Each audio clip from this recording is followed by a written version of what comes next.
कल जो फैसला सुनाया गया है क्या वो मेरिट पे सुनाया गया है? ये जो फैसला हुआ है ये फैसला कोई मेरिट्स पे नहीं हुआ। 148 सफ़ों का फैसला है, डिले करते जा रहे। बहुत सी चीजें जो है वो नजर आती हैं कि किस तरह स्पेशल जज नैब साहब ने उजलत में ये फैसला किया है। इमरान खान साहब को 14 साल की सज़ा दी गई। उनका जो मेन उनके ऊपर जो एलिगेशन जो है वो लेवल्ड किया गया या जिस एलिगेशन को बेस बनाया गया ये टोटल मजाक है। ट्रस्ट का वर्ड होता है कि you are only the custodian of that land और उसके हमेशा आप कभी भी बेनिफिशियरी नहीं होते। वाहिद ऐसा पाकिस्तानी क्रिकेटर है कि जो अगर एक कमेंट्री के लिए 10 मिनट कहीं पे बैठ जाए तो करोड़ों रुपया लेके उठ जाए। तो मसला ये इतनी जो अमाउंट है ना ये कोई इतनी बड़ी अमाउंट नहीं थी। अस्सलाम वालेकुम, पब्लिक डिजिटल के साथ मैं हूं सुलेमान अवान। गुज़श्ता रोज़ जो फैसला सुनाया गया था बानी पीटीआई के खिलाफ और बुशरा बीबी के खिलाफ 190 मिलियन पाउंड के हवाले से क्या कहना है वकला का। लाहौर के जो नायब सदर है पीटीआई के सीनियर नायब सदर इरफान अलवी साहब हमारे साथ मौजूद हैं, हम इनसे जानते हैं। अच्छा सर, ये बताइएगा कल जो फैसला सुनाया गया है क्या वो मेरिट पे सुनाया गया है? जी बिस्मिल्लाहिर्रहमानिर्रहीम जी, ये तो अब तो हर आदमी को, हर शख्स को जो लॉ के साथ रिलेट नहीं भी है उसको भी पता है कि ये जो फैसला हुआ है ये फैसला कोई मेरिट्स पे नहीं हुआ। 148 सफ़ों का फैसला है, आप उसको जो है वो डिले करते जा रहे थे। जब आप फैसला पढ़ेंगे और फैसला पढ़ने के बाद जो है वो बहुत सी चीज़ें जो है वो नज़र आती हैं कि किस तरह स्पेशल जज नैब साहब ने इसमें उजलत में ये फ़ैसला किया है। और ये जो उजलत में फ़ैसले किए जाते हैं वो फिर इसी तरह के फ़ैसले होते हैं जी। और अभी जैसे मैं थोड़ा सा इसमें, क्योंकि मज़ीद तो चीज़ें जो हैं वो हम इंशाल्लाह इसे मज़ीद असेस करने के बाद ही ब्रीफ करेंगे, लेकिन अभी जैसे है कि इमरान खान साहब को 14 साल की सज़ा दी गई और उनका जो मेन उनके ऊपर जो एलिगेशन जो है वो लेवल्ड किया गया या जिस एलिगेशन को बेस बनाया गया वो बनाया गया एक्नॉलेजमेंट ऑफ रसीद ऑफ दैट लैंड। और बुशरा बीबी को जो अबेटिंग की असिस्टिंग की बेस बनाकर 9A के तहत जो है उन्हें 7 साल की सज़ा दी गई। इमरान खान को सेक्शन 10 के तहत सज़ा दी गई। ये टोटल मजाक है। जैसे ही ये हम इंशाल्लाह इसके ऊपर तैयारी कर रहे हैं, हमारे जो सीनियर वकला हज़रात हैं वो सारे इस पर तैयारी कर रहे हैं और क्योंकि मैं भी एक वकील हूँ इसलिए इन चीज़ों को बड़े अच्छे तरीके से समझता हूँ। बानी पीटी और बुशरा बीबी इसमें बेनिफिशरी नहीं है आपके मुताबिक? देखिए, बात यह है कि ट्रस्टी का वर्ड क्या होता है। ट्रस्ट का वर्ड होता है कि you are only the custodian of that land और उसके हमेशा आप कभी भी बेनिफिशियरी नहीं होते।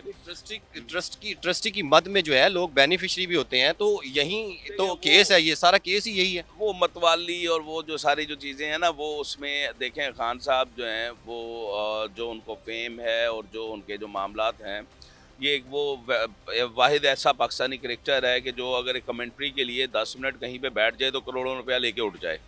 और ये पूरी दुनिया में इनका एक फेम है। अभी भी अगर आप देखें मीडिया के थ्रू या अदरवाइज़ तो कौन कौन सी हम पाकिस्तानी तो छोड़ें, दुनिया के कौन कौन से कोने हैं जिसमें से इमरान खान के फ़ैन आपको नज़र नहीं आ रहे।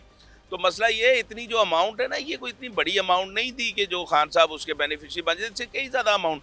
फिर देखें, एक बड़ी हैरत की बात है जी। चलें, मैं आपके इस सवाल को अगर मैं मान लूँ तो मुझे एक चीज़ बताएं कि 3-3.5 साल हुकूमत करने के बाद आपने इमरान खान के ऊपर जो करप्शन का केस बनाया, वो करप्शन का केस ये बनाया कि उसने एक यूनिवर्सिटी बनाई ट्रस्ट बना के। केस तो यही है ना, ऑर्डर पढ़ लें कि आपने ट्रस्ट बनाया, उसमें क्लियर लिखा हुआ है। मुझे कहेंगे मैं आपको उसको हाईलाइट करके सेंड भी कर दूंगा, वो चलाइएगा मीडिया पे कि ट्रस्ट बनाने पे और ट्रस्ट बनाने पे फिर यूनिवर्सिटी बनाने के ऊपर आपको जो है वो करप्शन जो है वो इलीगल प्रैक्टिस की जा रही है। आप इन जनरल टर्म्स जो है ना ये किसी से आप वेरीफाई कीजिएगा। ट्रस्ट के ऊपर जब जो करप्शन होती है या जब ट्रस्ट के मद में जो लोग बेनिफिशरी होते हैं वो उसके फंड्स को मिस अप्रोप्रिएट करते हैं। ये तो आपने पैसे लिए, 190 मिलियन पाउंड लिया, ज़मीन ली, यूनिवर्सिटी बना दी। उन्होंने कहा जी यूनिवर्सिटी तो बाद में बनाई जी, पैसे पहले ले लिए। अब मसला ये है कि क्या वो जो पैसे हैं वो पैसे आपने अपनी ज़ात के लिए इस्तेमाल किए? आपने तो उसको ट्रस्ट बना दिया। आप ट्रस्टी हैं। ट्रस्टी इसलिए होता है बंदा कि वो आपकी निगरानी में जो बना रहा होता है, केयर टेकर टाइप ना, वो उसका सिर्फ एक जो है ना वो समझ लें कि चौकीदार होता है कि यार ये प्रॉपर चले, जिस मकसद के लिए मैंने बनाई है उसी मकसद पे चले। इस तरह तो फिर आप शौकत खानम की कोई करप्शन निकालें ना, वो भी तो ट्रस्ट ही है ना, वो कोई प्राइवेट हॉस्पिटल तो नहीं है। वैसे हमने अमूमन देखा है हुकूमतें चेंज होती है, सियासतदानों पे आमदन से ज़ायद असासाजात, मनी लॉन्ड्रिंग के जो है वो इल्ज़ामात लगाए जाते हैं, उसके तहत जो है मुकदमात दर्ज किए जाते हैं। तो 3.5 सालों में इमरान खान के खिलाफ, बानी पीटीआई के खिलाफ इस तरह का कोई मुकदमा सामने नहीं आया। मैं वही तो आपसे अर्ज किया कि आपने उस पर 3.5 साल की हुकूमत के बाद एक केस बनाया 190 मिलियन पाउंड्स का, जिसमें से आपने ये कहा 171 पाउंड और मलक रियाज के थे। ठीक है, आपने उसके ऊपर जो बनाया उसका मुकम्मल ट्रेल है कि ये हमने लैंड एक्वायर की, यहाँ पे ये यूनिवर्सिटी बनाई, ये सारे एक्सपेंसेस हुए। मुझे आप ये बताएं ना, खान साहब के ऊपर आपने बेहुदा केसेस क्या बनाए? इद्दत केस बनाया, उसका क्या बना? उसके बाद आपने बनाया ये तोशा खाना केस, उसका क्या बना? तोशा खाना में देखें कौन कौन से और बेनिफिशियरी निकल रहे हैं बाहर।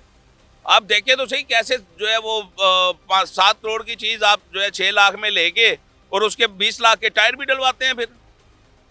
ठीक है, मसला ये है कि ये सारी जो चीज़ें हैं, खान के ऊपर करप्शन का कोई एक केस नहीं बन सकता था। फैसल वाडा ने कहा कि मैं कैबिनेट का हिस्सा था और मैंने कहा था खान साहब ये वाला जो केस है, जो बंद लिफाफे में आप चीज़ें इम्प्रूव करवा रहे हैं, अप्रूवल करवा रहे हैं, ये आपके गले पड़ जाएगा। फैसल वाडा एक इंतहाई घटिया सा आदमी है। फैसल वाडा को आप मुझे ये बताएं कि पपेट बनने से पहले कौन जानता था? फैसल वाडा को पीटीआई में लाने से पहले इमरान खान ने जब उसको इज़्ज़त दी, उसको इज़्ज़त मिलने से पहले कौन जानता था? वो एक घटिया शख्स है। ठीक है, उसका कोई दीन मज़हब नहीं है, कोई ईमान नहीं है। उसके पर्सनल लाइफ को भी अगर आप चेक करेंगे तो वो भी आपको समझ आ जाएगी। जो शख्स घटिया हो उसकी बात को अहमियत नहीं दी जाती। कहाँ इमरान खान, कहाँ ये जो है वो उम्मत मुसलमान का लीडर। आपको पता है मैटर क्या है? अलकादर ट्रस्ट है क्या? अलकादर ट्रस्ट है Sufism with modern sciences university, कि आप सूफीज़म की तालीम भी देना चाह रहे हैं। प्रॉब्लम ये नहीं है कि इमरान खान है, प्रॉब्लम ये नहीं है कि पैसे जो है वो कहाँ, क्योंकि पैसे तो इस्तेमाल ही नहीं हुए ना, वो तो उसी वहीं पे लगे। ठीक है सर, ये सारा कन्कॉर्डेड चीज़ें हैं। सिर्फ इमरान खान को रोकने के लिए वो खड़ा हुआ है, डटा हुआ है, उसको उसके विजन से हटाने के लिए। उसके जो वर्कर्स हैं जो उसके ऊपर एतमाद करते हैं, मैं कल कहीं पे बैठा हुआ था, कुछ दोस्त जो पीटीआई के नहीं थे, तो वो भी ये कहते हैं यार इन्होंने बहुत गलत किया है कि एक बंदा चोर नहीं है उसको आप ज़बरदस्ती चोर बना रहे हैं, एक बंदा जानी नहीं है आप उसको ज़बरदस्ती जानी बना रहे हैं। आपका जो इस वक्त का प्राइम मिनिस्टर है उसकी तो कहानी है, किस्से हैं। इनको सिर्फ इक़्तिदार की है, सिर्फ इक़्तिदार की है कि हमारे हाथ से इक़्तिदार ना चला जाए। ये सिर्फ इक़्तिदार में रहना चाहते हैं, मुल्क का बेड़ा गर्क करके रख दिया है। मैं वो कल सुन रहा था, हमारे वज़ीर दिफा साहब मेरे वकील भाई भी हैं, तो वो मैं उनसे सुन रहा था 37% से 4% पे महंगाई आ गई। वो अल्लाह के बंदे खौफ करो, यहाँ पे लोग भूखे मार रहे हैं, यहाँ पे जो है कहाँ पे महंगाई कम हुई? मुझे कोई आप भी कोई एक प्रोग्राम करें, लोगों से पूछें कितनी शरह कम हुई, चीज़ें कम हुई हैं कि बढ़ी हैं। फिर आप जो है वो जी मकाफात अमल है, सज़ाएँ, 9 मई की जुडिशल कमीशन बनाए ना।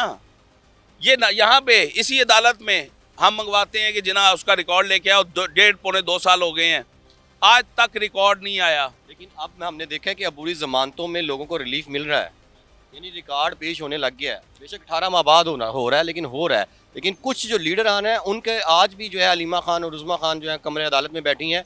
जिना हाउस का जो तफ्तीशी है वो बीमार है, उसने अदालत में बताया और वो रिकॉर्ड पेश नहीं किया। यानी लीडरान की हद तक रिकॉर्ड नहीं आ रहा, लेकिन दूसरा जो मुलजमान हैं, कारकुनान हैं, उनको रिलीफ मिल तो रहा है। देखिए 9 मई में बड़ा हुआ कि बहुत से दोस्त थे हमारे जो पाकिस्तान तहरीक इंसाफ छोड़ गए, वो वहाँ पे मौजूद थे, फुटेजेस मौजूद हैं, टीवी पे भी चली, सारा कुछ हुआ। बाद में उनको जो है वो उन्होंने एक प्रेस कॉन्फ्रेंस की, एक पार्टी ज्वाइन की और उनको जो है वो रिलीफ दे दिया गया। अभी भी जो आप रिलीफ की बात कर रहे हैं, देखें आपने जो है ना नंबर ऑफ पर्सन जो हैं वो बेगुनाह इसमें शामिल किए। आपने एक ऐसे बंदे को शामिल कर दिया जिसकी हमारे पास फुटेजेस मौजूद हैं, CDR मौजूद है, कि वो तो सवात में था अपने भाई की मंगनी पे। आपने उसको अगर उसको अदालत ने उसकी ज़मानत कन्फर्म कर दी या उसको बरी कर दिया तो आपने एहसान किया, वो था ही नहीं। और ये जो 9 मई है, ये जितने जो इसमें मुलविस हैं सब की शक्लें देख लें, किसी की शक्ल पे आपको सुकून नज़र नहीं आएगा, क्योंकि बेगुनाह इसमें ज़्यादा शामिल किए गए हैं। गुनहगार होंगे, हमारे भी शायद कुछ हों गुनहगार, तो बनाए जुडिशल कमीशन, दूध का दूध पानी का पानी हो जाए। क्यों नहीं बनाते? ठीक है, ये बड़ा एक अलमिया है सर। मसला ये है कि यहाँ पे कुछ नहीं बदला।